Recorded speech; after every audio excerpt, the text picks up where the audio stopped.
In January 2013, off the cold coast of Newfoundland, a powerless former polar cruise ship was being towed toward the scrapyard when the sea began taking the story out of human hands. The MV Lyubov Orlova had once carried passengers through remote Arctic and Antarctic waters, but now it moved through the North Atlantic empty, dark and unwanted, with a failed past behind it and a stranger reputation waiting for it ahead. You're following the trail of a vessel that became part maritime incident, part rumour and part modern ocean mystery. Its story moves through unpaid crews, broken tow lines, emergency signals, failed searches, and the disturbing claim of rats sealed somewhere inside, leaving one question colder than the legend itself. What really happened after the ship disappeared? The ship named after a Soviet star. Before the name Lyubov Orlova became attached to headlines about a lost vessel drifting beyond control, it belonged to something more orderly and almost ceremonial. It was chosen for a passenger ship that was never meant to feel like a ruin, never meant to be imagined empty in the North Atlantic, and never meant to become the subject of rumours whispered more often than records could confirm. At the beginning, there was no ghost ship, no abandoned tow, and no dark story of rats below deck. There was only a Soviet-era vessel built to carry people into cold, remote waters, bearing the name of a woman whose fame had filled cinema screens across the USSR. Lyubov Orlova was not a random maritime name painted on a steel hull. It came from Lyubov Petrovna Orlova, one of the best-known actresses and singers of Soviet cinema, a performer whose image was tied to glamour, music, state approval, and the carefully shaped optimism of Soviet film. She'd been born in 1902 and died in 1975, only a short time before the ship that carried her name entered service. By then, her reputation had already become part of Soviet cultural memory, and naming a vessel after her gave the ship a kind of official dignity before it ever crossed into polar seas. The vessel itself was built in Yugoslavia in 1976, at a time when ships could carry political meaning as easily as passengers. It was constructed not as a giant ocean liner, but as a smaller passenger vessel suited to harsher routes, the kind of ship whose value came from endurance rather than spectacle. Later records described it as 90 metres long, more practical than majestic, with the bones of a working expedition vessel rather than the scale of a floating resort. Its future was not supposed to depend on luxury and warm ports. It had been made for colder margins. Assigned to the Far Eastern Shipping Company based in Vladivostok, the Lyubov Orlova belonged first to the maritime reach of the Soviet Union's Pacific side. It places the ship not in the polished world of modern cruise marketing, but in the practical machinery of a state that sent vessels into distant waters with national identity attached to them. Its background belonged to routes where weather, ice and distance were constant pressures on the hull. Unlike ships designed only for calm weather leisure, the Lyubov Orlova was ice-strengthened, a detail that would later become strangely haunting.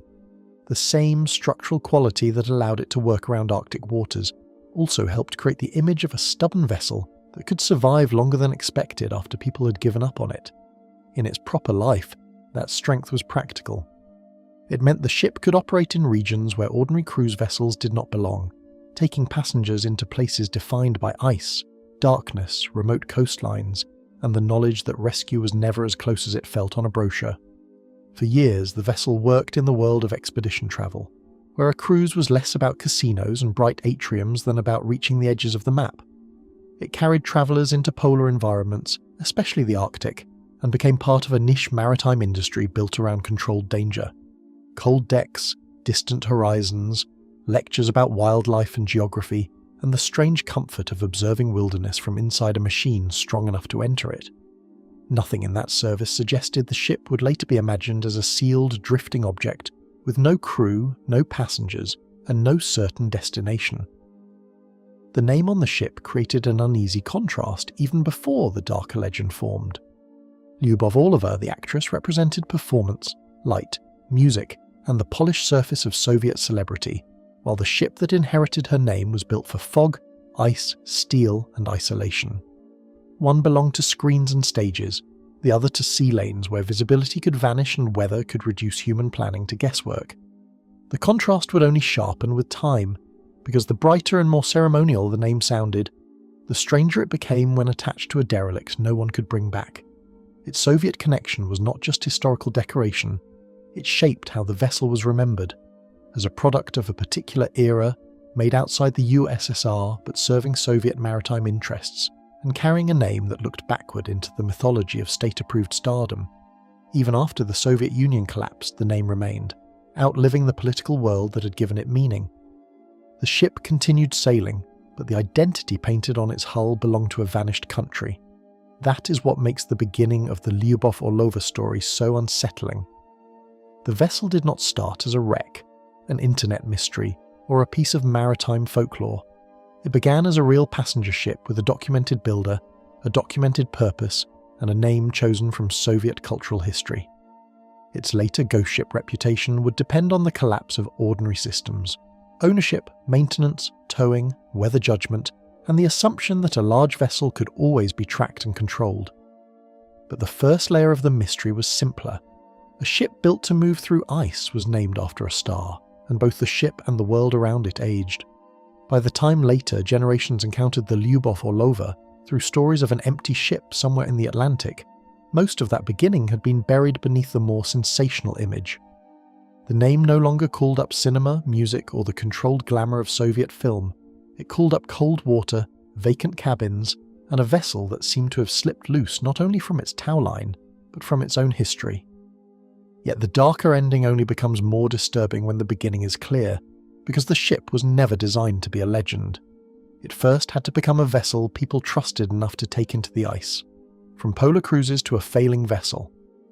Passenger confidence rested on more than the romance of polar travel, because the Lyubov Orlova's real promise was that steel, crew, engines and routine could carry ordinary people into waters that never became ordinary themselves.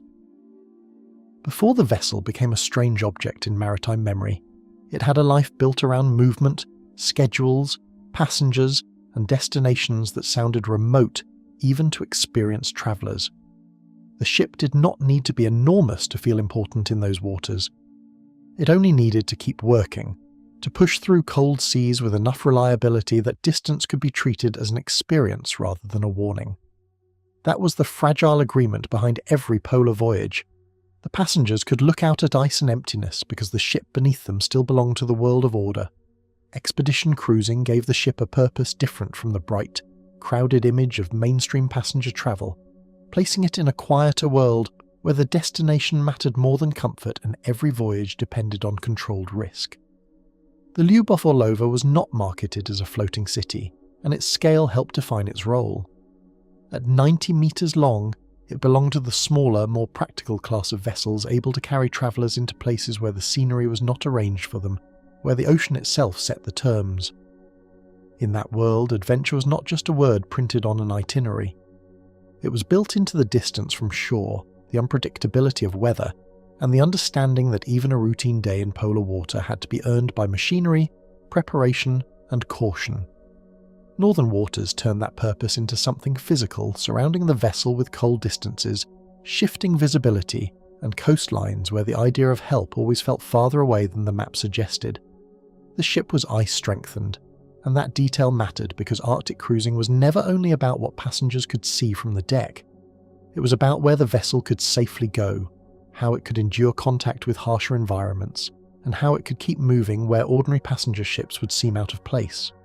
Charter adventure cruises in the Arctic gave the Lyubov Orlova a working identity that depended on confidence, but that confidence came from constant pressure on everything hidden below the passenger experience. Farther south, the same vessel entered Antarctic routes where the emptiness was wider, the weather more absolute, and the passengers were not simply being transported but carried into one of the least forgiving environments on Earth.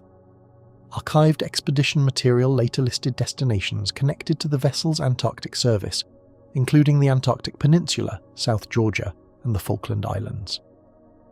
Those names carried their own weight. They suggested penguin colonies, exposed landings, old exploration routes, and seas that could shift from calm to punishing with little patience for human expectation. For passengers, the ship may have seemed like a moving shelter between wonders.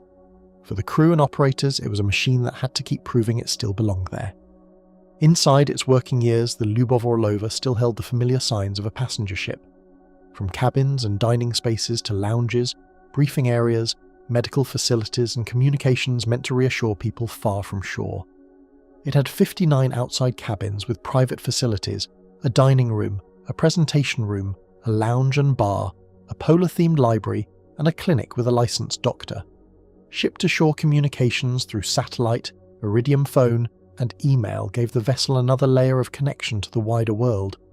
These details feel ordinary until the later story is known. Then they become harder to picture, because every practical comfort also marks the shape of what would eventually be missing. Voices in the lounge, meals in the dining room, lectures before landings, and passengers moving through corridors that were built for life, not abandonment. Behind every voyage, however, was a system that had to keep working without drama. Fuel, navigation, inspections, crew wages, maintenance, radio contact, and the constant expense of keeping an aging vessel safe enough to sell as adventure. Expedition travel often turns risk into atmosphere for the people who buy the journey, but for the vessel itself, risk is never decorative. It becomes corrosion to manage, parts to replace, certifications to maintain, and decisions that cannot be postponed just because the outside of the ship still looks capable. The Lyubov Orlova's 2 diesel engines, its open water cruising speed, its ice classification, and its crew capacity were not just technical details. They were the unseen framework holding the entire illusion together.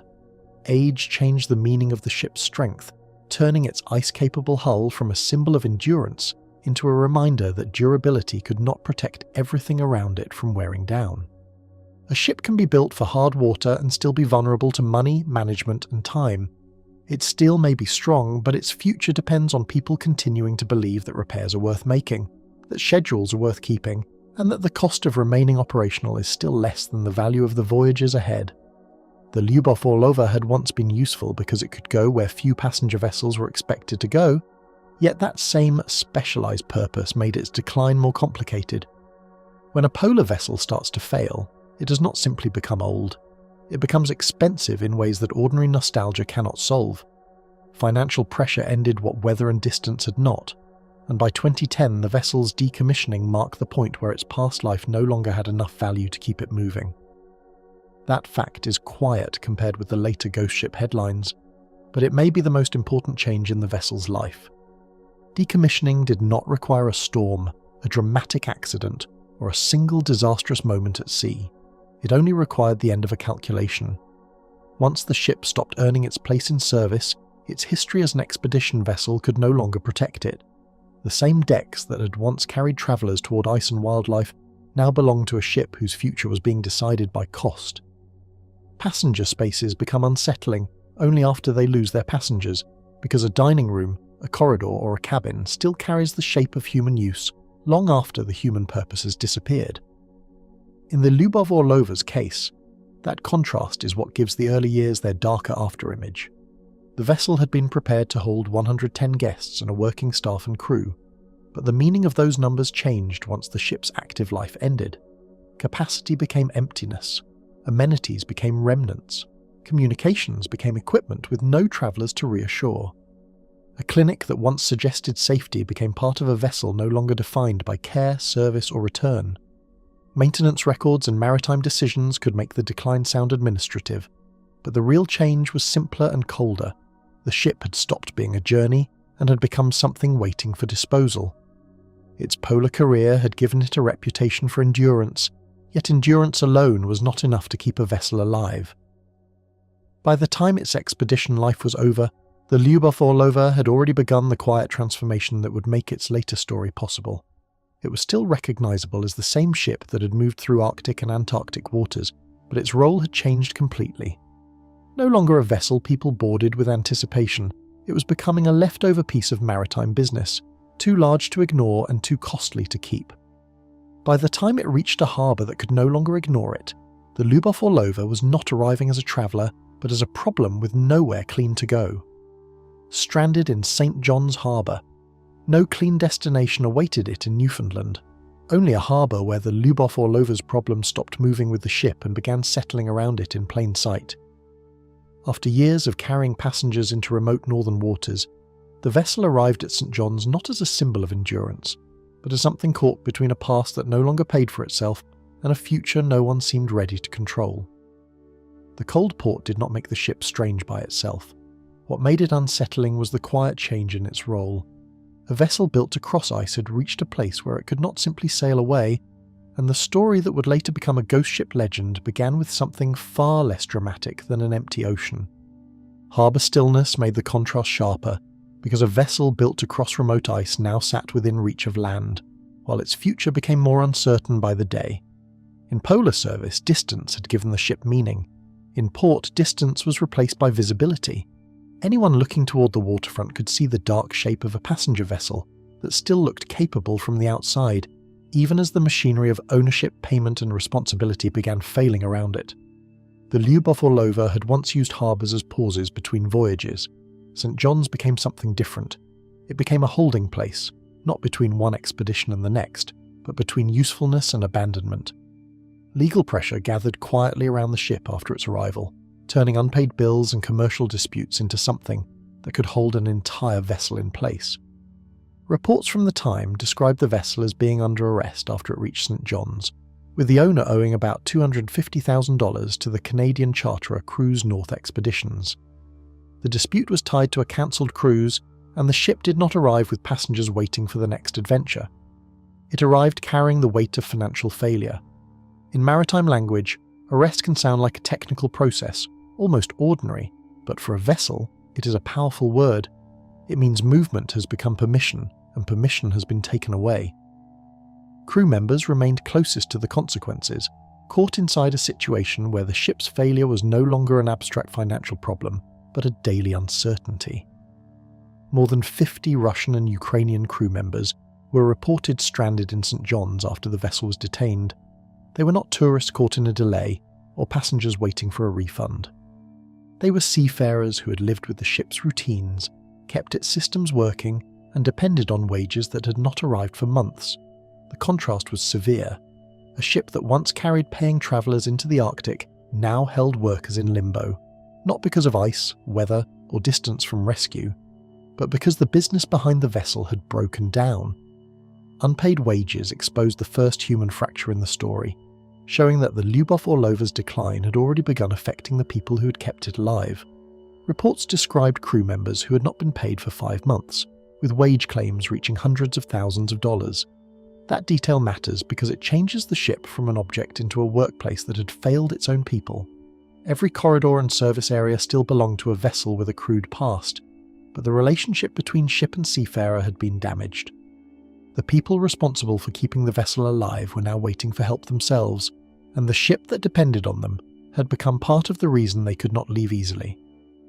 Empty passenger areas changed the atmosphere aboard, as cabins, dining spaces, corridors and service rooms continued to exist without the travellers they had been designed to support. The Lyubov Orlova had been built and later fitted for human movement. Passengers sleeping in cabins, staff preparing meals, guides giving briefings, crew members maintaining routines behind closed doors. In St. John's, those spaces no longer pointed toward a voyage, they pointed backward. A passenger ship without passengers can feel stranger than a cargo vessel without cargo, because its design still suggests voices, footsteps, announcements, and gatherings. When those disappear, what remains is not only steel and equipment, but the outline of a life that has stopped. Outside assistance entered the story because the crew's situation could not be solved by waiting, and the ship's troubles had begun to move beyond its owners alone. The International Transport Workers Federation became involved in helping the crew pursue wage claims, while local support helped stranded seafarers survive the limbo created by the ship's arrest and abandonment. The situation was not mysterious in the supernatural sense, but it carried a different kind of unease. The systems meant to keep maritime work orderly had already failed badly enough that outside pressure was needed just to address basic obligations. The vessel's decline was no longer hidden inside company records. It had become visible through people asking to be paid for work already done. Temporary power and limited resources gave the vessel a different kind of life, one measured not by voyages or schedules, but by how long it could remain functional enough to stay where it was. Later reports described remaining crew members living through hardship, with the ship running out of fuel and an emergency generator available only part of the day. That image belongs to the beginning of the ghost story more than the later headlines do. A cruise ship does not become eerie, only when it drifts unmanned across the Atlantic. It becomes eerie when the ordinary signs of operation fade one by one, when lights depend on temporary power, when warmth and routine become uncertain, and when a vessel built for remote survival begins struggling while tied near shore. Each delay made the ship harder to deal with, because a vessel that could not work, earn, or easily leave became a burden shared by everyone near it. For the owner, it was a financial problem. For the crew, it was unpaid labour and stalled return. For the port, it was a large, ageing vessel taking up space and requiring attention. For the authorities and unions involved, it was a case where legal process had to meet human need.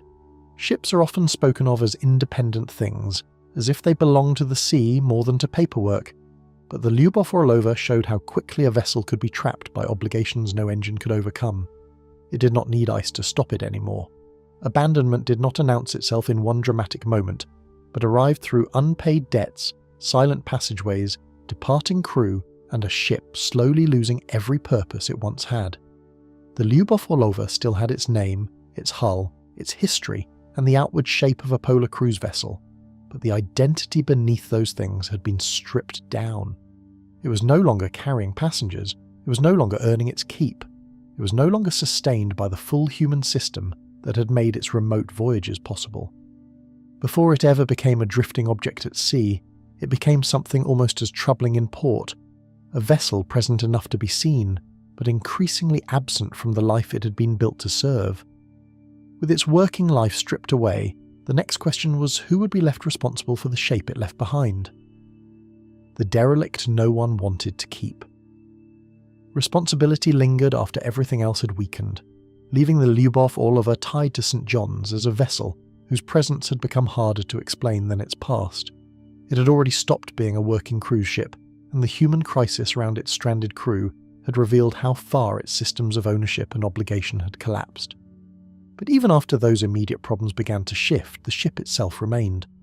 It was still there in the harbour, large enough to be seen, expensive enough to matter, and useless enough to become a problem no one could easily fold away. A ship does not have to drift into the open ocean to become unsettling. Sometimes it only has to stay in one place too long. Years beside the harbour changed the ship's meaning, turning a former polar cruise vessel into something closer to stored failure than maritime history. St. John's was not an empty coastline or a forgotten anchorage. It was an active port, a place of work, arrivals, departures and vessels with clear reasons for being there. Against that movement, the Lyubov Orlova became different. It was not loading passengers, it was not preparing for an Arctic itinerary, it was not being celebrated as a survivor of polar routes. It was simply occupying space, carrying the visible shape of a ship whose purpose had already disappeared. Powerless machinery gave the derelict a silence different from ordinary inactivity, because a ship without working systems no longer waits for departure in the same way. The Transportation Safety Board would later note that there was no power on board, a plain technical statement that changes the image of the vessel completely. Without power, a passenger ship loses more than movement. It loses the quiet life that keeps steel from feeling dead. Lights, pumps, heat, communications, machinery, and the ordinary hum that separates a vessel from a floating structure. What remained was a hull with old capability built into it, but no active force to make that capability meaningful. Wharfage costs continued while usefulness disappeared, and the longer the vessel remained in place, the more its value seemed to move away from travel and toward disposal. Every day in port carried some kind of cost, even if the ship was not earning anything back. A working vessel can justify its bills through movement, contracts, passengers, or cargo, but a derelict can only accumulate reasons for someone to remove it. That is where the Lyubov Orlova's story becomes less like a sudden maritime mystery and more like a slow financial narrowing. Its decline was not only visible in rust or silence, it was visible in the way each practical option became less realistic than the one before it. A new owner eventually stepped into the problem, but the plan that followed was not a revival of the ship's expedition life. In March 2012, while the vessel was still moored in St. John's, it was purchased by a Canadian owner who began preparing it for a final voyage to the Dominican Republic, where it was expected to be sold for scrap. That destination tells its own story. The ship was not being prepared for another season in ice, another charter, or a return to passenger service. Its future had been reduced to material value. What had once been sold as access to remote beauty was now being calculated as steel, machinery, and removal.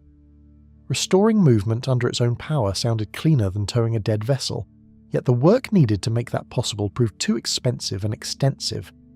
The initial idea was to prepare the Lyubov Orlova so it could travel under its own power, a plan that would have allowed the ship to leave with at least the appearance of agency. But inspection and preparation revealed a harder reality.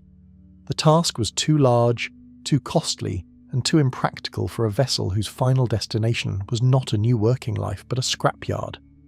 That failure mattered because it stripped away one more layer of dignity. The ship could not simply sail to its own ending. Scrapping became the practical answer, because the Lyubov Orlova no longer had a realistic future as a passenger ship, a polar vessel, or a profitable asset. This is the cold economy behind many aging ships, especially those whose maintenance costs begin to outweigh their use. A vessel may keep its name and history, but maritime history does not pay for repairs, crew, fuel, insurance, inspections, or berth space. The Lyubov Orlova's polar years gave it atmosphere, but atmosphere could not make it operational again. Once the costs of returning it to independent movement exceeded the value of doing so, the ship's fate became less romantic and more mechanical. It had to be removed, and removal meant breaking it apart. 4,160 tons of dead weight made the problem physical, reminding everyone involved that even an unwanted ship could still be difficult to remove. The same mass that once helped it feel secure in harsh waters now became part of the burden. Its ice-strengthened construction, twin propellers, rudders, and long superstructure belonged to the anatomy of a real vessel, not a small piece of debris someone could simply clear away. That is what made the problem so dangerous in quiet form. The ship had lost purpose, but it had not lost presence. It could no longer justify itself, yet it still had to be handled as something massive, heavy, and capable of causing consequences if moved badly. Waiting hardened the ship's reputation in the harbour, as months of stillness made it less like a detained vessel and more like a permanent warning. People often imagine maritime disasters beginning with weather, panic, or mechanical failure, but the Lyubov Orlova's later notoriety grew out of this slower condition first. It sat long enough for its former identity to fade. It sat long enough for scrapping to seem less like a choice than an overdue solution. It sat long enough that the most important question was no longer whether it had once been worth saving, but whether anyone could remove it without creating a larger problem beyond the harbour. Removal became the only remaining plan, but deciding that a vessel should leave was much easier than proving it could be taken away safely. The owner's plan shifted from preparing the ship to travel under its own power, to hiring a tug that could pull it to the Dominican Republic, with departure intended before more wharfage fees accumulated. On paper, that might have sounded like the final administrative step in a long, expensive decline. A derelict ship would be taken out of port, sold for scrap, and removed from the list of problems St. John's had been forced to hold. But the Lyubov Orlova had already shown that old ships rarely leave behind simple endings. Its engines were silent, its value had collapsed, and its future depended entirely on the strength of a towing plan. Once the choice narrowed to towing it out, the unanswered risk was no longer why the ship had to go, but what might happen after it left the pier, the tow that should have ended the story. A single tow line would have to carry the risk that no repair plan had solved, linking the powerless Lyubov Orlova to the only force still capable of moving it away. After years of delay, debt, stillness, and deterioration, the solution appeared simple from a distance. Remove the ship from St. John's, send it south, and let the scrapyard finish what time and neglect had already begun. Yet that simplicity depended on one fragile assumption. A vessel that could no longer move itself could still be controlled by another vessel, long enough to cross open water. On paper, it was a disposal operation. In reality, it placed a dead cruise ship back into the sea, where every weakness that had been tolerated at the pier would matter again. January 23, 2013, marked the day the derelict finally left St. John's under the pull of the tug Charlene Hunt. With the harbour falling behind and the long route south beginning, the date should have felt like the end of a local problem, the moment the unwanted hull ceased to be Newfoundland's burden and began its final passage toward dismantling. But departures can be deceptive. The Lyubov Orlova was moving again, yet it was not alive in the way a ship is supposed to be alive. Its engines were not carrying it. Its own systems were not guiding it. Its motion came from a tug ahead of it, from a tow arrangement, and from the belief that control could be transferred through steel, cable, procedure, and judgment. Nothing about this departure resembled the voyages the ship had once been built to make, because there were no passengers waiting for ice, no expedition staff preparing briefings, and no working engines giving the vessel purpose. The ship that had once carried travellers toward Arctic and Antarctic scenery was leaving as cargo in the shape of a ship. Its cabins, decks, and public rooms no longer pointed toward arrival, exploration, or return. They had become sealed spaces inside a structure being moved for disposal. That was what made the scene quietly unsettling.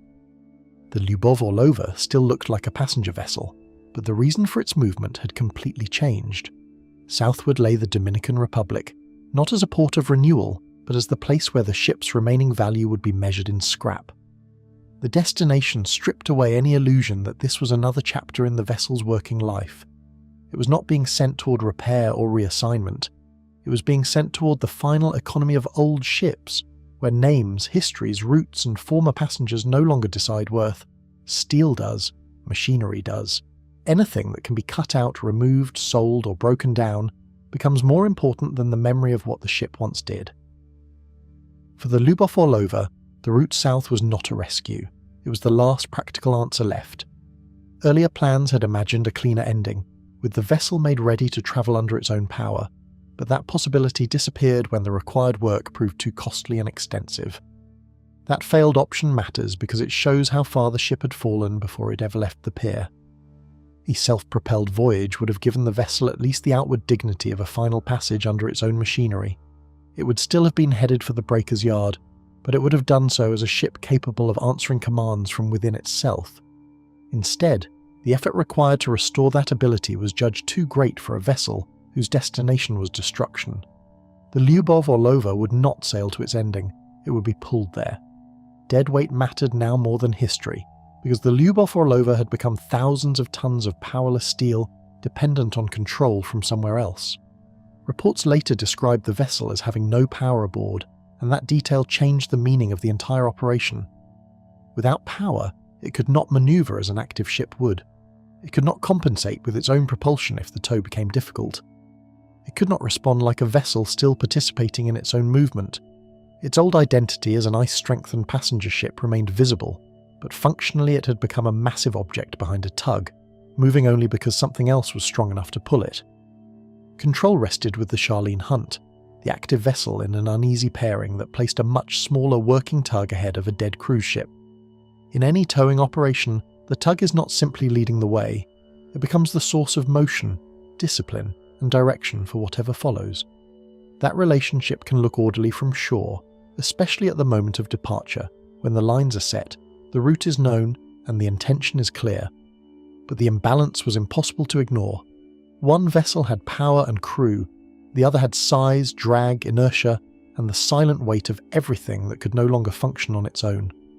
Winter water off Newfoundland gave the departure a colder meaning, since any tow leaving that coast in January had to face distance, weather, and the open Atlantic before it could reach safer latitudes.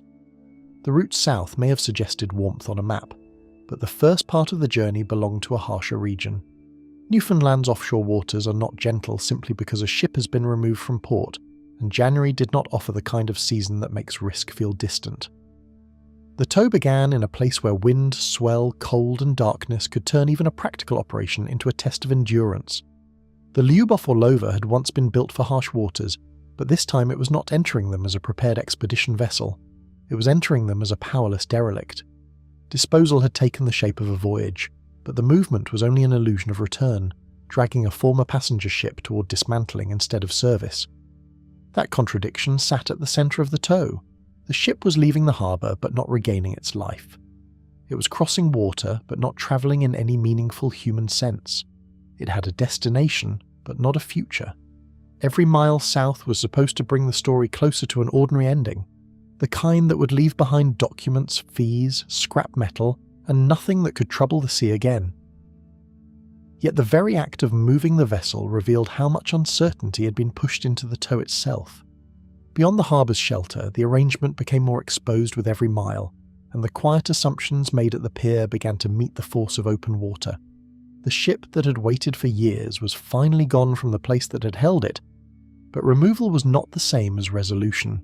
It still had to remain under control. The tug still had to manage the load. The tow still had to survive the early distance from Newfoundland before the final destination could mean anything at all. For a brief time, the plan remained intact. A dead cruise ship behind a working tug, moving away from the harbour that had wanted it gone. Far from the place that had held it for years, the ship's entire future narrowed to the strength of one line in a darkening sea. The night the line snapped. That fragile connection looked almost invisible against the scale of the sea, yet it was the only thing keeping the powerless Lyubov Orlova from becoming the North Atlantic's problem.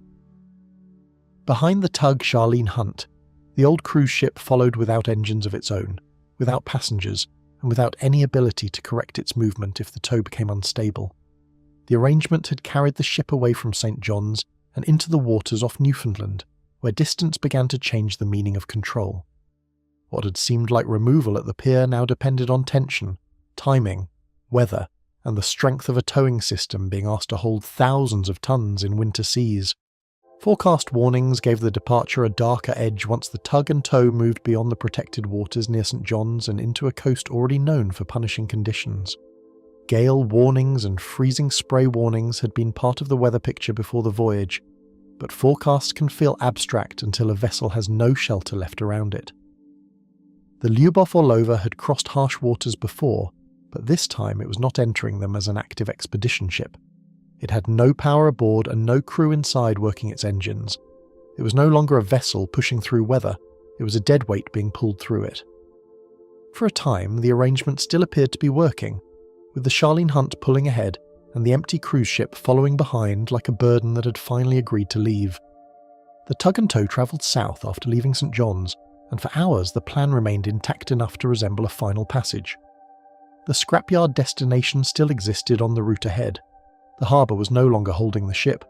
The long delay in Newfoundland seemed, at least for the moment, to have ended. Yet the most dangerous part of this movement was not what could be seen from a distance, but what was happening inside the strain between the two vessels. Hidden inside the setup were details that would matter only when the sea began testing them, including salvaged towing components and safeguards that were not fully in place. The towing arrangement had been constructed mostly from parts salvaged from the Lyubov Orlova itself, a practical choice that carried a quiet unease once the ship was exposed offshore. Towing a derelict is never just a matter of attaching one vessel to another. The line, chain, fittings, and connection points all become part of a single system, and that system must absorb not only steady pull but sudden changes. In calm conditions, imperfections can remain invisible. In heavy weather, they begin to speak. Tow line length became one of those quiet facts that carried more danger than it first seemed to, because less line meant less room to absorb the force of heavy water. A longer tow line can help reduce shock by allowing the tug and tow to move through waves with less violent transfer of force. In this case, the available tow line was shorter than recommended for the conditions that could be expected offshore, and a shock line that might have helped soften the loads was not successfully installed. These details did not make the failure inevitable by themselves, but they narrowed the margin. They left less forgiveness between ordinary strain and damaging force. Heavy weather turned the calculation physical, pressing wind, swell and distance into a towing plan that had looked far simpler while the ship was still tied to the pier. By January 24th, the vessels were facing conditions far removed from the controlled environment of the harbour. Winds were estimated at around 40 knots, and seas reached approximately 5 to 6 metres. In those conditions, the line between tug and tow was no longer just pulling a vessel south. It was rising, tightening, slacking, jerking and carrying force through every connection point. The sea was not attacking the arrangement in one dramatic blow. It was testing it repeatedly. A course change brought the vessels into a harsher angle against the conditions, and the pull between tug and derelict began carrying more strain than the plan could comfortably hide. After approximately 18 hours of travel, the master changed course 50 degrees to starboard, and the tug began heading directly into the wind and sea. That change mattered because towing forces are shaped by angle, speed, wave direction, and the motion of both vessels at once. The Charlene Hunt reduced speed and covered only 15 nautical miles over the next 9 hours, a detail that shows how much the weather had begun to slow the operation. The tow was still attached, but the sea had taken control of the pace. Behind the tug, the Lyubov Orlova could do nothing to help itself, responding to the sea only through weight, drag, and the movement of a dead ship under pressure. An active vessel can sometimes correct, power ahead, adjust, or respond to commands from its own bridge and engine room. The Lyubov Orlova could do none of that. Its length, mass, and empty spaces followed the motion imposed on it. When the tug pulled, it resisted through inertia. When waves passed, it moved according to force rather than intention. That helplessness made the towing arrangement more than a connection. It became the only decision-making structure the ship had left. Strain found the weakest point near the towing arrangement, where chafing and increased force turned a single compromised link into the failure that changed the entire story. The official investigation later identified the failure off Cape Race at approximately 14:45 on January the 24th, with the towing arrangement giving way after heavy weather persisted. The suspected failure involved a chain link affected by increased forces and chafing near the guillotine or chain stopper area. In a story that would later be remembered for ghost ship headlines, the turning point was brutally mechanical. Not a legend, not a curse, not a mystery inside the ship, but metal under stress until one part could no longer hold. Immediately after separation, the problem became urgent but strangely simple. The tug still had power, the sea still had weather, and the cruise ship was no longer attached. The master notified Marine Communications and Traffic Services in St. John's, and the crew retrieved the tow line, but the remaining pieces of the failed arrangement could not be hauled aboard. The Lyubov Orlova's emergency tow line was there as a possible way to regain control, yet sea conditions made the effort difficult. For the first time since leaving the harbour, the old cruise ship was no longer part of a planned movement. It was present, visible, and close enough to matter, but separated from the force that had been deciding where it went. Loose in the Atlantic, the Lyubov Orlova remained large, empty and visible for the moment, but it had crossed from human control into something far less predictable. The change was immediate and irreversible in meaning, even if people were still nearby and still trying to respond. Only a day earlier, the vessel had been an unwanted derelict under tow toward its final destination. Now it was a hazard shaped by current, wind and weather, carrying no passengers and no crew, but still carrying enough mass to demand attention. The ship had not vanished yet. It had done something more unsettling. It had stopped obeying the plan. Once the line was gone, the vessel was no longer being taken anywhere. It was being carried. A ghost ship drifting toward open water. Carried instead of commanded, the Lyubov Orlova entered a more dangerous kind of existence, still close enough to be watched but no longer close enough to be controlled easily. The ship had not vanished into rumour yet, and it had not become the distant object that later headlines would turn into a legend. At first, it was something more immediate and practical. A powerless, unmanned cruise ship moving through the North Atlantic after the failure of the one arrangement meant to remove it. It was still out there, still visible, still massive, and still near enough that people could describe where it was. But seeing a drifting vessel is not the same as having it under control, and every hour after the tow line failed widened that difference. Nearby, the Charlene Hunt remained with the drifting vessel after the separation, reporting its position while the failed tow turned into an unfolding offshore problem. The tug had not simply lost the ship and disappeared from the scene. Through the remainder of January 24th and most of the next day, it stood by the Lyubov Orlova and kept regular contact with Marine Communications and Traffic Services in St. John's. That detail matters because the early hours after the break were not a complete abandonment. They were a difficult interval in which the empty ship was still being observed, still being tracked, and still close enough that regaining control remained an idea rather than a memory. Worsening conditions made every hour more difficult, as rough weather and ice build-up changed the derelict from a recoverable object into something increasingly unsafe to approach. By the evening of January 25th, the master of the Charlene Hunt reported that the weather was deteriorating further and that ice was beginning to build up on the Lyubov Orlova. The image is important because it shows how quickly the vessel's condition changed once human control was lost. It was no longer merely an empty ship drifting after a broken tow. It was an unpowered structure accumulating ice in harsh water, becoming heavier, more unstable to work around, and more difficult for any crew to approach safely. Separation widened in the rough seas, and by January 26 the tug was struggling to remain near the empty cruise ship, as distance opened between them. At 6 that morning, the Charlene Hunt reported difficulty standing by the Lyubov Orlova because of rough sea conditions, with more than 8 nautical miles now between the tug and the drifting vessel. 8 nautical miles is not much on an ocean chart, but in bad weather, it can feel like a closing door. The ship was still known. It was still being followed. Yet the gap meant that even the vessel assigned to tow it could no longer easily remain beside it. Trouble aboard the tug shifted the emergency again, because the vessel that had lost the tow was now dealing with its own mechanical problem and taking on water.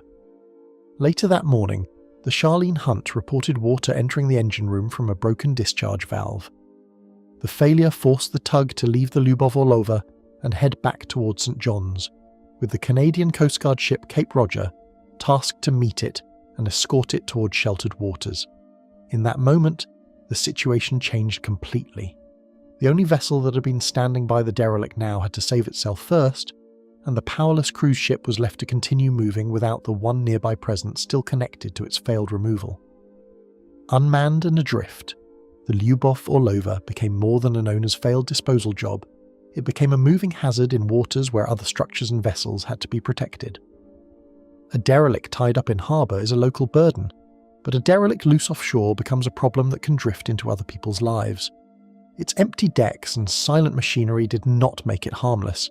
Its size, weight, and unpredictable movement made it dangerous in a different way. It carried no crew to call from the bridge, no engine to change its path, and no captain to answer for where the wind and current might take it next. Offshore oil platforms gave the drift a new urgency, especially when the empty ship moved within range of the Hibernia production area. On January 27th, the oil supply tug Atlantic Hawk reported sighting the Lyubov Orlova, which was drifting northeast and eventually came within 85 nautical miles of the Hibernia oil production platforms. That distance did not mean collision was immediate, but it was close enough to change the calculation. The ship was no longer just a drifting derelict somewhere off Newfoundland. It was a large abandoned vessel moving through a region where offshore installations, crews, and energy infrastructure turned its uncontrolled course into a risk that could not be ignored. Another vessel entered the scene as a temporary answer, reaching the Lyubov Orlova's emergency tow line and guiding the abandoned cruise ship away from the offshore platforms. On January 30th, the Atlantic Hawk retrieved the emergency tow line and began guiding the ship in a northeasterly direction, working with the wind and sea conditions rather than against them. For roughly 44 hours, it moved the Lyubov Orlova away from the oil platforms, covering 105 nautical miles at an average speed of 2.4 knots. It was not a clean rescue, but it proved the derelict could still be influenced, at least for a time, if the sea allowed it. Guiding it away from danger did not mean recovering it, because the ship remained powerless, unmanned, and dependent on whatever temporary control could be kept in place.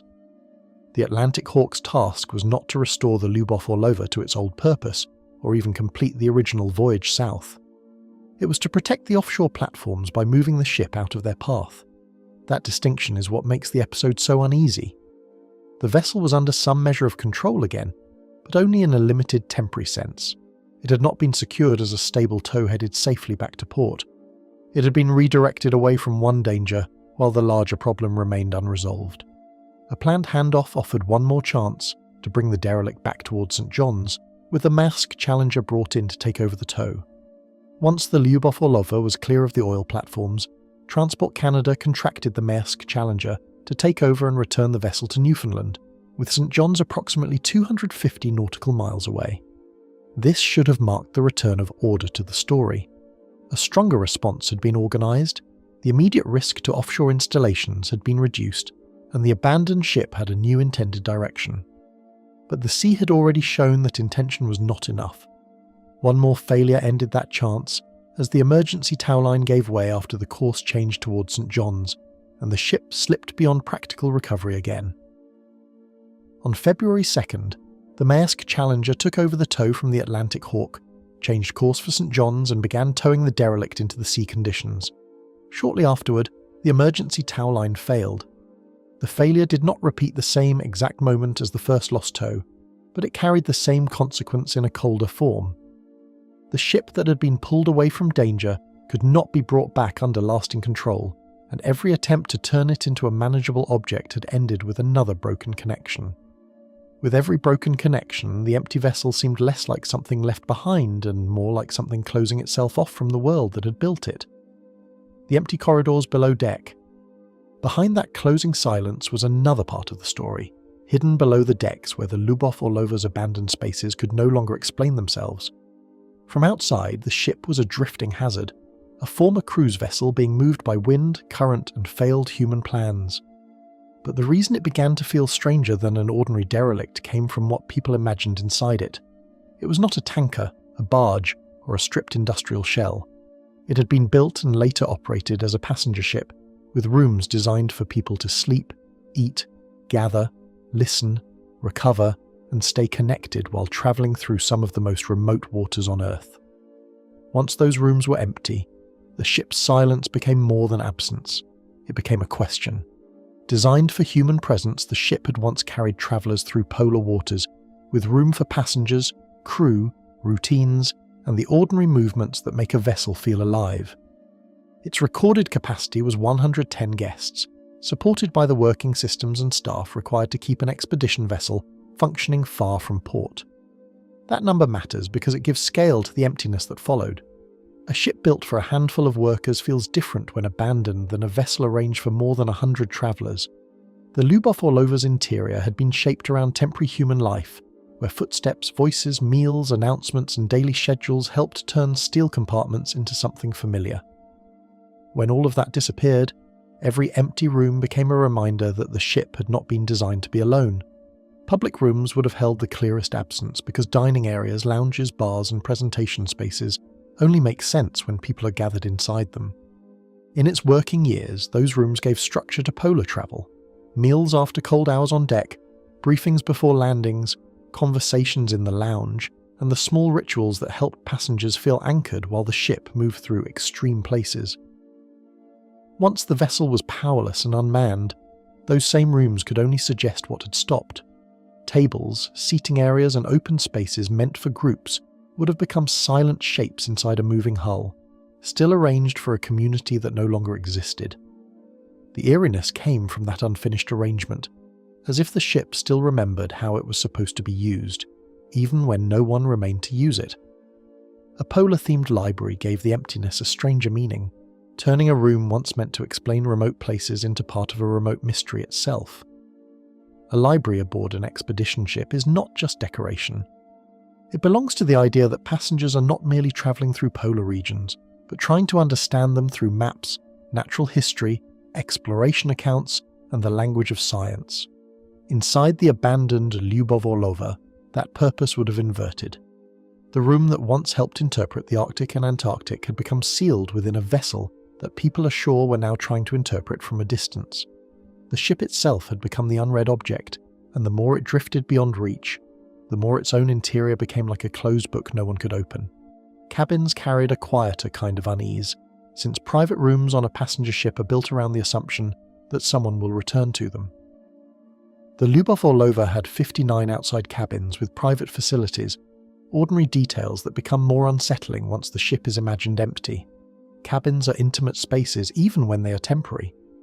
They are where passengers leave jackets, bags, notebooks, cameras, and the small evidence of travel between one excursion and the next.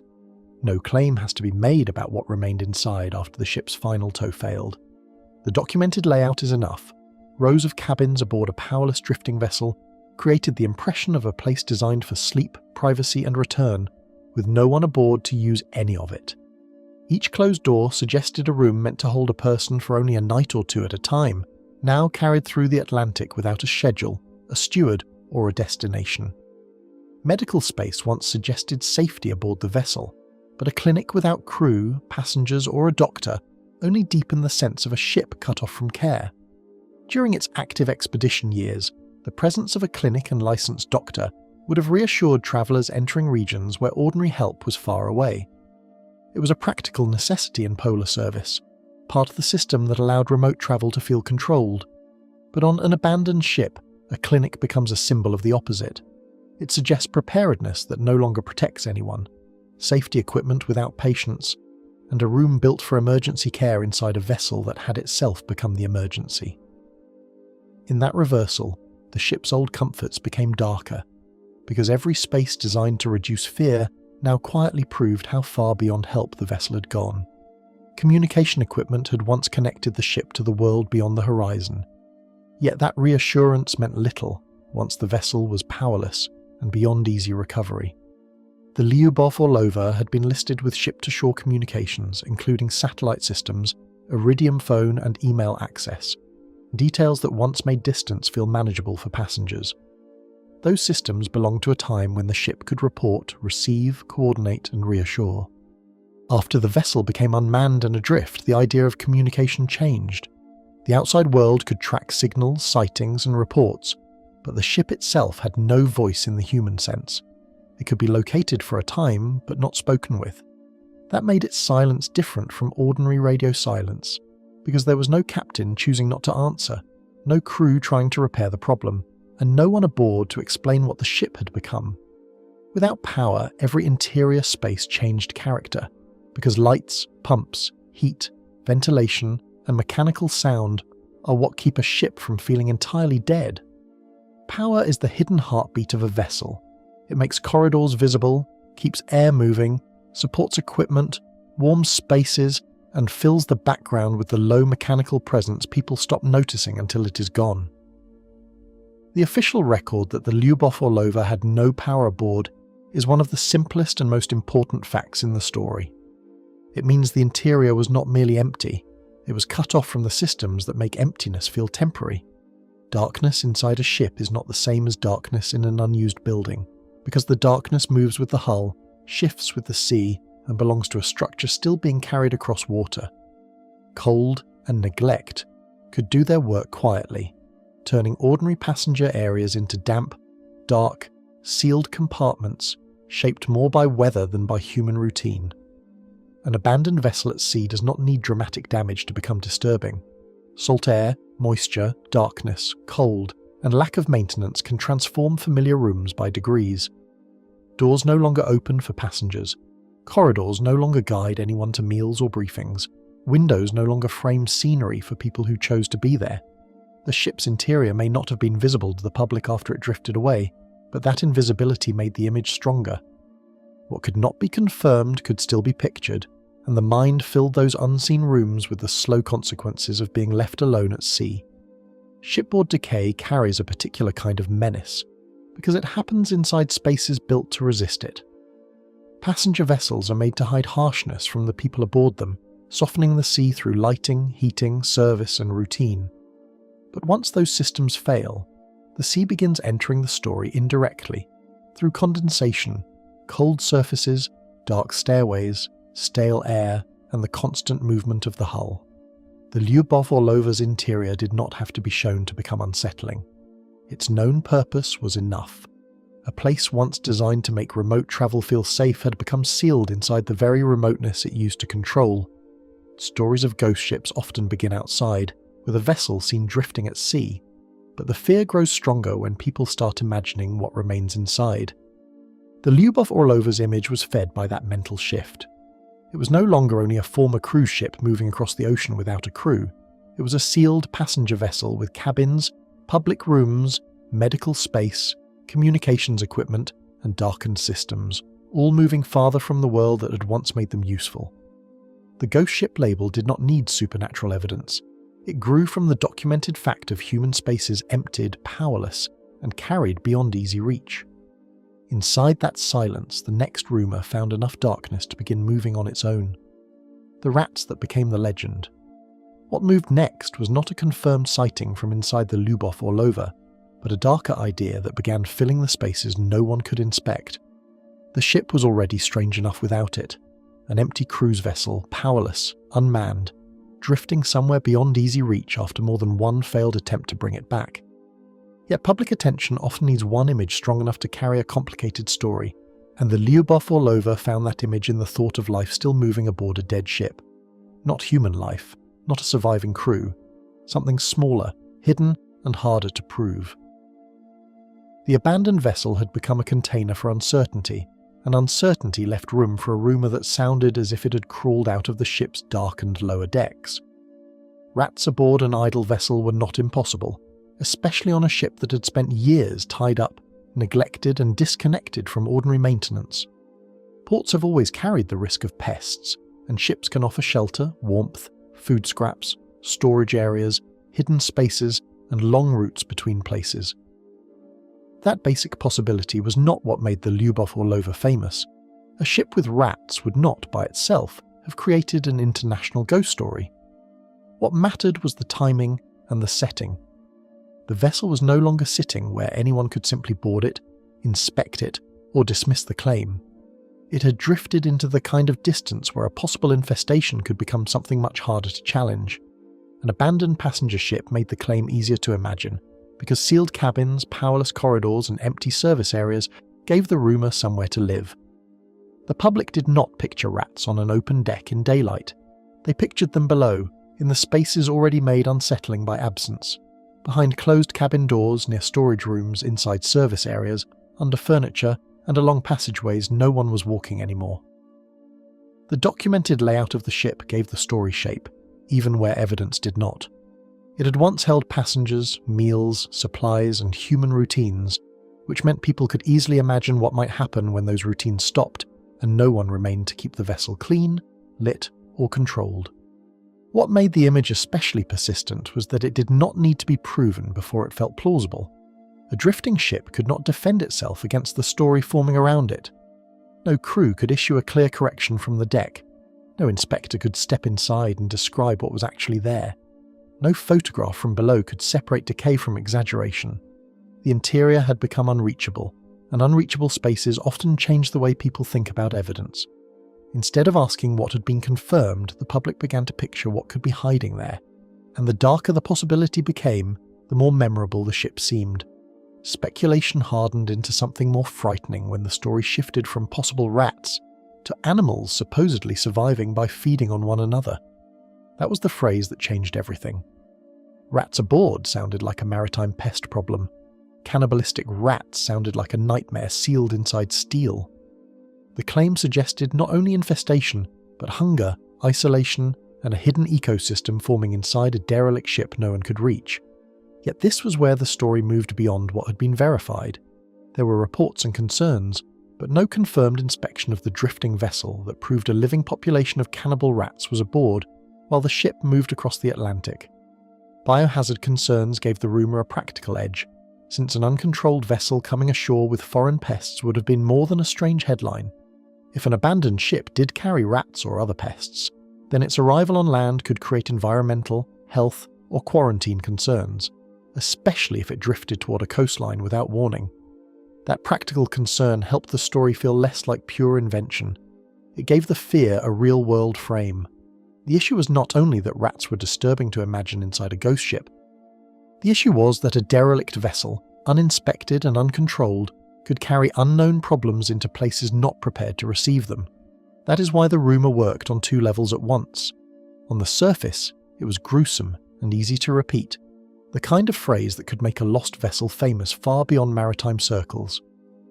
Beneath that, it touched a more grounded fear about abandonment and contamination. Ships connect places. They move across borders, climates, ecosystems, and ports. When a ship is crewed, inspected, and maintained, that movement is controlled. When it is unmanned and drifting, everything it might carry becomes uncertain. The imagined rats became a way of expressing that uncertainty in a form people could immediately understand. Few phrases travelled faster than the image of a ghost ship full of cannibalistic rats, because it reduced a complicated maritime failure into one unforgettable fear. The real story involved ownership disputes, unpaid wages, a failed tow, heavy weather, offshore hazards, emergency tow lines, and uncertain drift. Those details required time and attention. The rat story needed only a few words. It gave the public a single, vivid picture. A Soviet-era cruise ship wandering the Atlantic with starving animals inside it. In that version, the ship no longer felt like a bureaucratic failure or a marine safety case. It felt like something from folklore, still real enough to be tracked by authorities, but strange enough to seem impossible.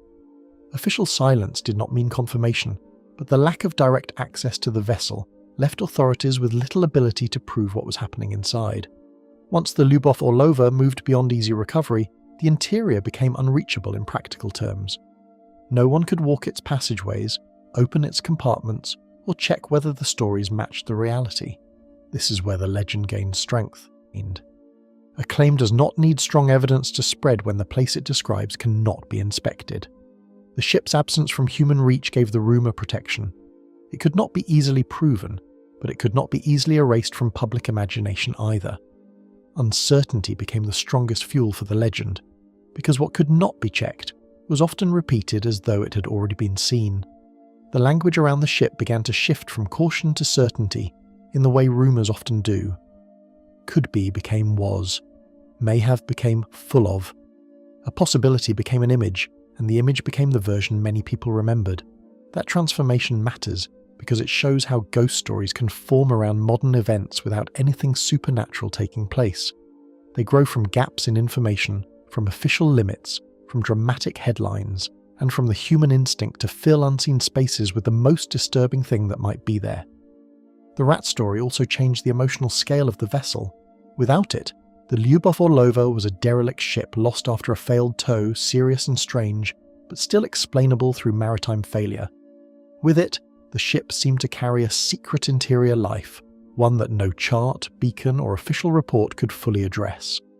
It suggested that the vessel was not simply empty, but occupied by something that had adapted to emptiness. That distinction made the story feel more alive, even as the ship itself was presumed to be dead or dying somewhere in the Atlantic. Symbolically, the rats mattered because they made the ship feel overtaken, as if decay had replaced passengers and nature had moved into the rooms people left behind. Even if the most extreme version of the story remained unverified, it captured something true about the Lyubov Orlova's decline. The vessel had once been maintained for comfort, safety, and travel. It had carried people into remote places while still preserving the feeling of order. The rat legend inverted that image completely. Instead of passengers in cabins, there were imagined animals in the dark. Instead of crew maintaining systems, there was hunger, silence, and survival. Instead of a ship controlled by people, there was a vessel being reclaimed by neglect. Media attention began attaching itself to the most disturbing version of the story, until the alleged infestation became more famous than the failed tow that created the mystery. For many who heard about the Lyubov Orlova later, the first detail was not its Soviet name, its polar service, its detention in Newfoundland, or the mechanical failures that set it loose. It was the rats. That is how powerful the image became. The actual maritime incident was serious on its own, but the legend gave it a darker afterlife. It turned a derelict cruise ship into a floating horror scene, even though the verified record remained far more restrained than the headlines suggested. Yet the most important part of the legend may be what it reveals about the way people respond to absence. When a ship is found, the story becomes physical. When a wreck is recovered, the mystery can be measured. But when a vessel disappears after leaving behind only reports, signals, and rumours, imagination begins doing the work that evidence cannot. The Lyubov Orlova became famous not because the rat story was proven, but because no one could easily replace it with a final confirmed image. The ship's interior remained unseen, and the unseen became more powerful than the known. Beyond the rumour, however, the real question remained colder and harder to answer: whether the Lyubov Orlova was still afloat somewhere beyond sight. The rat story gave people something to imagine inside the ship, but imagination could not answer where the vessel had gone, or how long it could survive the Atlantic. That answer would not come from a witness peering through a dark corridor, or from anyone proving what moved below deck. It would come, if it came at all, through the kind of evidence the sea sometimes leaves behind without explanation. A brief transmission, an automated alert, a signal from a place no one was watching. The nightmare image belonged to imagination, but the next clue came from a signal no one could easily dismiss. Signals from the middle of nowhere. The transmission cut through the rumour like something colder than imagination, suggesting that the Lyubov Orlova had sent one last trace from a place no one could see. After the stories about rats, darkness, and sealed corridors, the ship returned to the record not as an image, but as a signal. There was no crew speaking from the bridge, no vessel sighting from a passing ship, and no photograph that could settle the question of where it had gone. What appeared instead was the kind of evidence that feels precise and incomplete at the same time. An automated beacon registered to the missing vessel transmitting from far out in the Atlantic. It was not dramatic in the way a flare or a distress call might be dramatic, but it carried something more unsettling. It suggested that the ship, or something once attached to it, had reached a condition serious enough for machinery to speak when no person could.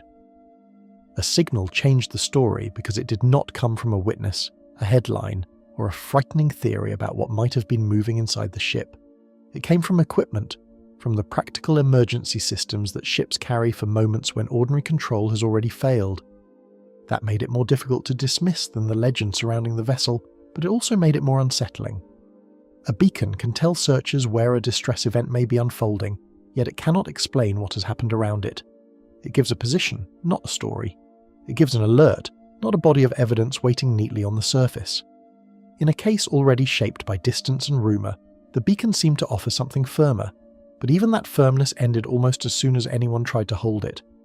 Emergency beacons exist for moments when a vessel can no longer speak through ordinary means, sending location data when distress reaches the point where silence is no longer enough. An emergency position indicating radio beacon, or EPIRB, is designed to help rescuers locate a vessel in distress by transmitting a signal that can be detected by satellites and passed to rescue authorities. On the Lyubov Orlova, the detail that mattered most was even colder. The emergency beacon was designed to start transmitting when submerged. That meant an alert from the missing vessel did not simply suggest that someone had pressed a button. It suggested exposure to water at a level serious enough to wake the device. A ship that had once been imagined as drifting endlessly across the ocean was suddenly connected to a darker possibility, that its final movement may have already been downward. Late February brought the first serious indication that the drifting ship may have entered a different stage of disappearance, one measured not by sightings but by automated alerts. On February 23rd, the Halifax Rescue Coordination Centre reported that an emergency beacon registered to the Lyubov Orlova had started transmitting from position 51 degrees 46 minutes north, 35 degrees 41 minutes west. The location placed it roughly 700 nautical miles east of St. John's, far from the harbour where the failed tow had begun, and far from the waters where recovery attempts had briefly kept it within human reach. The ship had not simply drifted away. It had crossed into a part of the story where distance itself became a barrier to knowing. Distance made the signal more unsettling, because it appeared to come from far out in the Atlantic, where confirmation could not arrive quickly or easily. 700 nautical miles is not just a number on a report. It is a measure of how completely the Lyubov Orlova had escaped the practical world that once contained it. Port authorities, tug crews, offshore supply vessels and oil platform safety zones. A position that far out could be written down with precision, but precision did not make it reachable in the way a harbour berth or a coastal sighting might be. The signal had narrowed the mystery to a point on the ocean, but that point was surrounded by empty water. It was close enough to plot, yet far enough to remain almost unreachable in the way that mattered most. Search aircraft could follow the coordinates, but coordinates were not the same as evidence waiting on the surface. A Canadian aircraft was reportedly sent to the location associated with the beacon, but it found no ship there. That result sharpened the mystery instead of closing it. If the beacon had transmitted because it was submerged, then the vessel may already have gone under by the time searchers looked. If the beacon had separated from the ship, then the transmission marked equipment rather than hull. If the ship had drifted away from the beacon's last signal, then the coordinates were already becoming history by the time anyone arrived. Each explanation pointed toward loss, but none produced the visible proof the story needed. What made the failed search so disturbing was that the signal had seemed to promise a different kind of ending. After so much uncertainty, an automated alert suggested a place where the story might finally become physical again. A search area could be drawn, a flight could be sent, the ocean could be examined from above. Yet the result was the same emptiness that had followed the ship from the moment it moved beyond recovery. The beacon had spoken, but it had not left behind a scene. It had marked a possible event without preserving the ship that event belonged to. Finding nothing at the reported position did not erase the meaning of the alert, because a beacon can outlive the exact moment that caused it to transmit. The Lyubov Orlova's disappearance had already shown how quickly distance, weather and failed control could turn a known vessel into an uncertain object. Now the same pattern appeared again, but in a colder form. The signal said something had happened. The absence of the ship said that whatever happened had not waited to be witnessed. It was the kind of evidence that forces an investigation to work around a void, where every technical clue suggests an event already passed. Later beacon activity only deepened the uncertainty, adding another technical trace to a story already slipping beyond direct observation. A second emergency beacon, also registered to the Lyubov Orlova, started transmitting on March 8th. By then, the ship had become less a drifting hazard to be recovered than a presumed casualty of the ocean itself. A second signal did not provide a wreck site, a final photograph, or a confirmed account of sinking. It only added another automated voice to the silence. Two beacons connected to the same missing vessel had spoken from the Atlantic, and still the vessel itself remained unseen. Instead of closing the case, the second alert made the disappearance feel more fragmented, as though the ship was being reduced to scattered mechanical traces. Evidence can point toward an answer without completing it, and the Lyubov Orlova's emergency signals became that kind of evidence. They strongly suggested that the ship had either sunk or suffered conditions severe enough to trigger equipment designed for immersion, but they did not replace the final certainty that comes from wreckage, recovered debris, or a documented last sighting. That distinction matters because the Lyubov Orlova's story is built on layers of incomplete knowledge. Some details are official and technical, others are reported and plausible, others became legend. The beacon signals belong to the strongest layer, but even they left the most important question partly submerged. Open water removes context with brutal efficiency, separating machinery from meaning and leaving behind only positions, transmissions, and unanswered timing.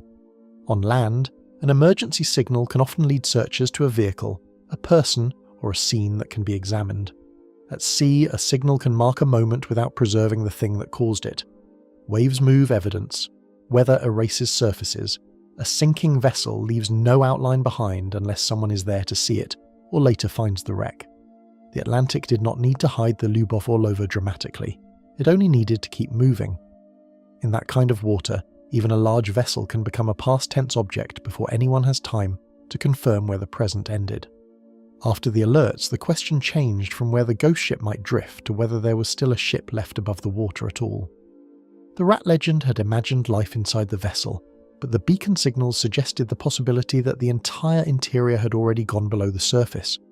Cabins, dining rooms, corridors, and whatever remained aboard may have been sealed not only by abandonment, but by water.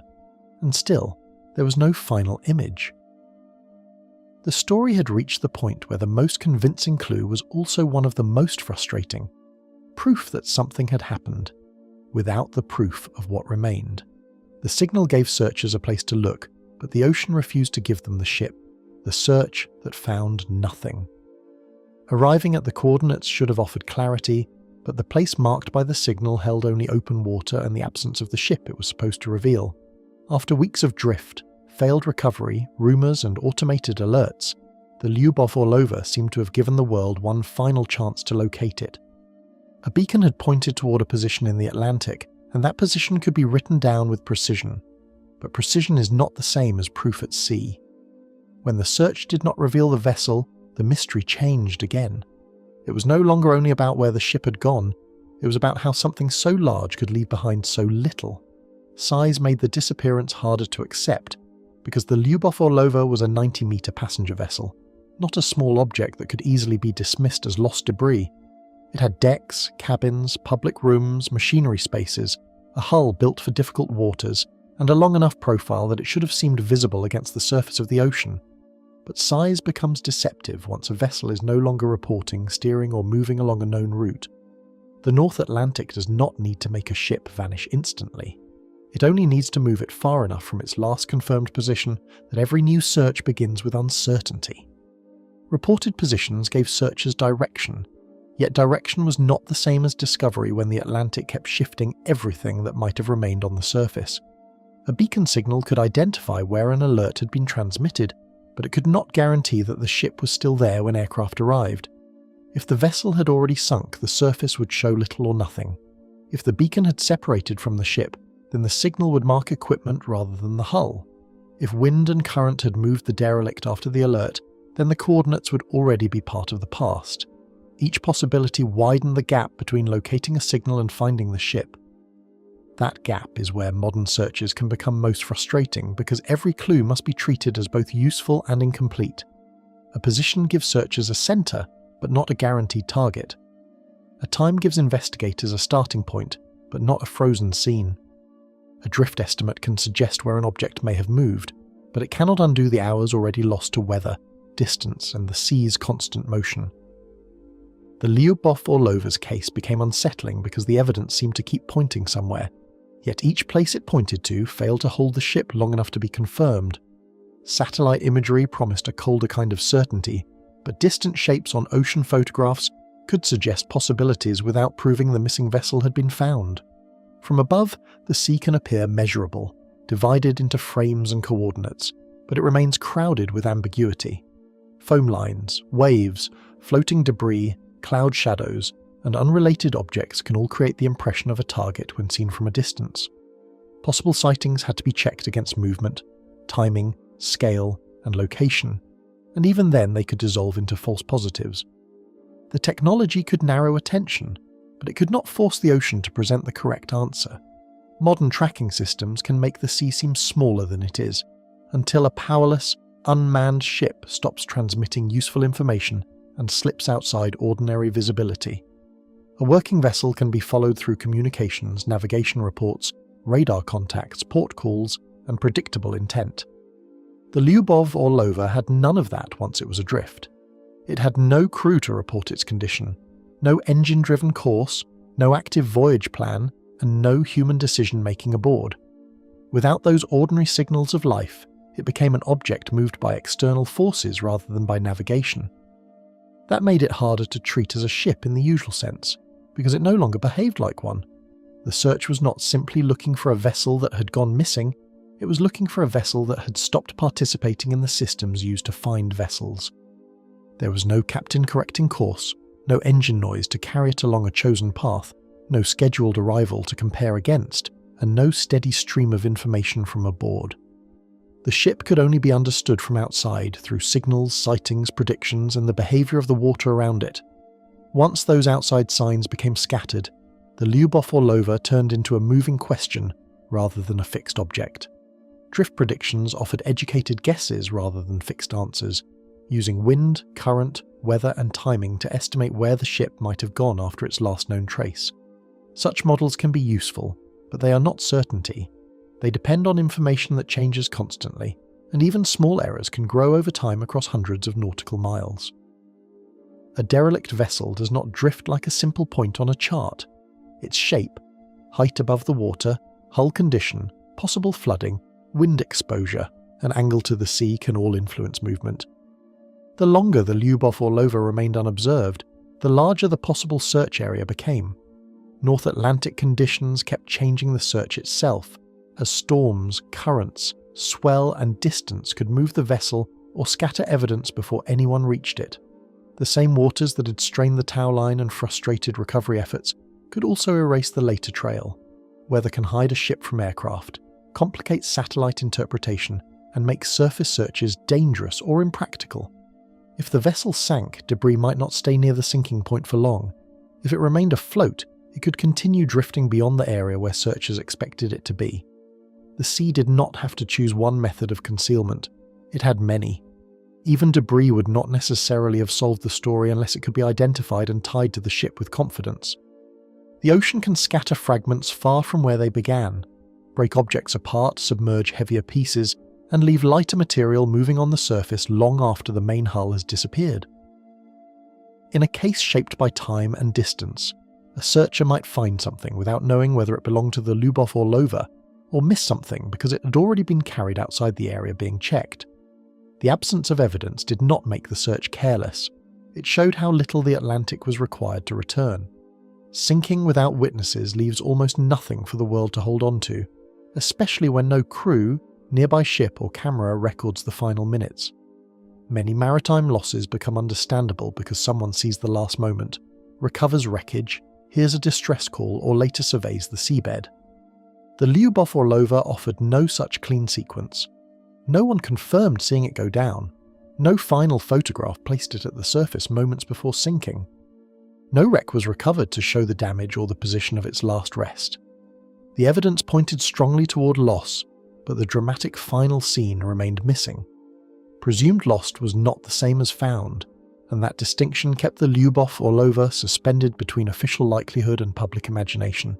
The emergency signals, the failure to locate the vessel, and the absence of later confirmed sightings all supported the conclusion that the ship had probably sunk.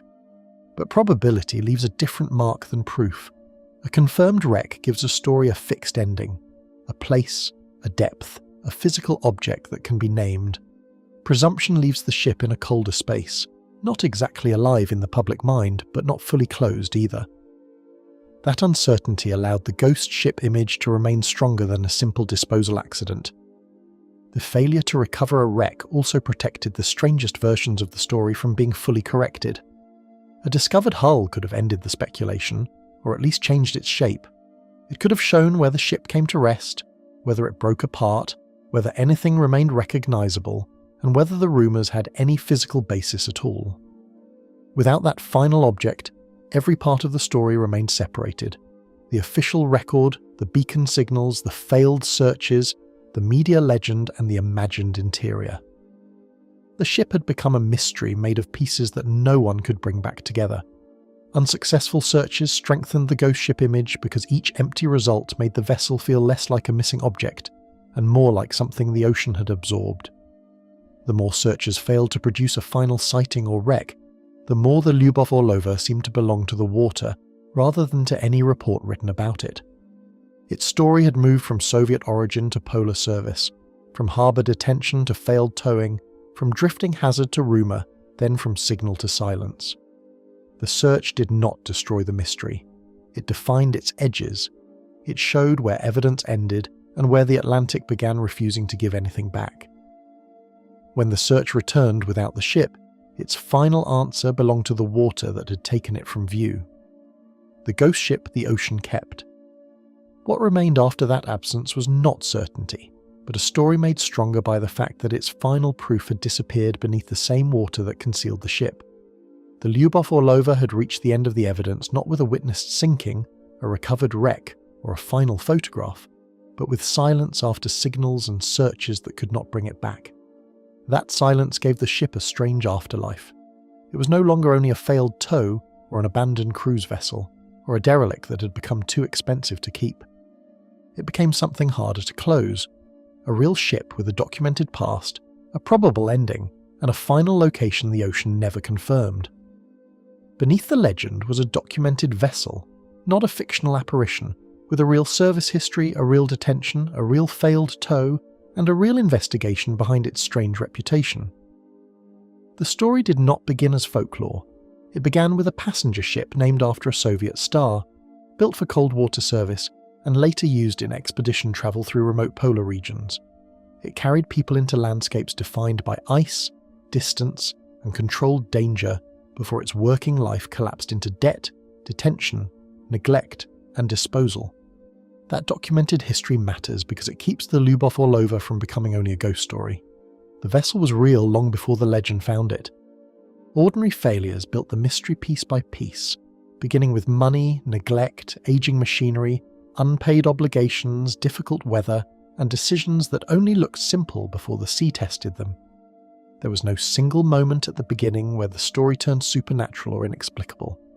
The ship became vulnerable through familiar maritime problems, owners unable or unwilling to maintain it, crew caught in unpaid limbo, port costs that continued to rise, and a scrap plan that depended on a powerless vessel being moved safely through unforgiving water. The final mystery grew, not because the facts were impossible, but because each practical failure pushed the ship farther from recovery. That is what makes the case feel different from a legend invented after the fact. The real sequence was already unsettling before any rumour attached itself to the ship. A vessel built for polar conditions lost its commercial purpose. A ship meant to carry passengers became a burden at the edge of a harbour. A disposal plan turned into a failed tow. A failed tow became an open water hazard. Every stage made sense when viewed alone, yet together they formed a path that seemed to move steadily away from control. The Lyubov Orlova did not need mystery added to it. The documented facts had already carried it close to one. The ghost ship label stayed attached because the Lyubov Orlova truly had become what the phrase suggested: unmanned, powerless, adrift, and unreachable in the open Atlantic. Many ghost ships are remembered through exaggeration, but this one had enough reality behind the image to make it endure. It had no crew aboard to correct its course, no passengers to account for its movements, and no functioning life inside its systems. It was a passenger ship without people, a vessel without command, and a derelict moving through waters where even modern tracking could lose sight of something large. The phrase sounded theatrical, but the condition behind it was real. Rumour gave the story its most disturbing image, turning possible rats aboard an abandoned vessel into a darker claim that travelled faster than the verified facts. The idea of cannibalistic rats did not become powerful because it was proven by inspection. It became powerful because it fit the ship the public had already imagined: sealed corridors, dark cabins, no crew, no power, and a drifting hull beyond anyone's reach. In that space between possibility and evidence, the rumour found room to grow. It gave the ghost ship an interior life, something moving inside the silence, even as the verified record remained far more cautious than the headlines. The strength of that rumour came from the same absence that made the ship difficult to find. No one could easily step aboard and correct the image. No crew could describe the condition below deck. No final inspection could say what remained inside after the tow failed and recovery attempts ended. The unseen interior became a blank space where public imagination could work faster than evidence. That is why the rat story survived in memory even when it remained unverified.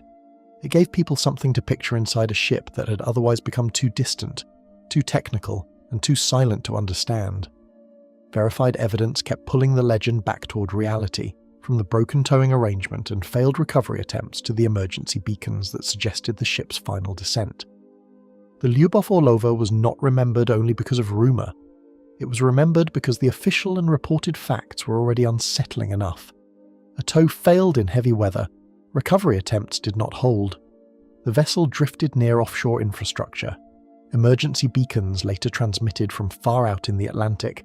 Search efforts found no ship at the reported position. Each piece pointed toward a probable fate, but none gave the public the one thing that would have ended speculation: the ship itself. No final wreck site fixed the ending in place, and without a recovered hull or witnessed sinking, the vessel remained suspended between official likelihood and unanswered possibility. A confirmed wreck changes the way a maritime story is remembered. It gives the loss a location, a shape, and a boundary. It allows investigators and the public to say where the ship ended, even if questions remain about how.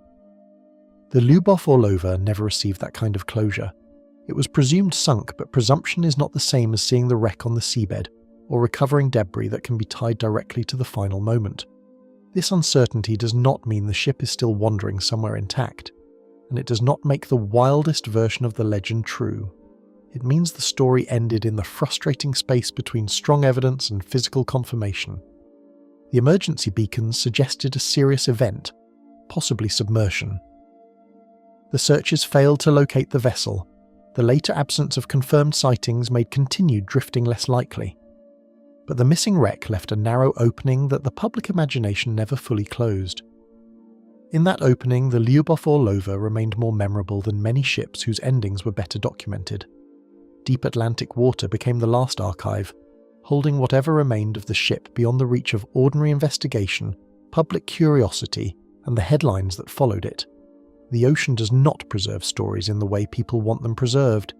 It separates evidence, moves debris, swallows structures, and turns coordinates into uncertainty.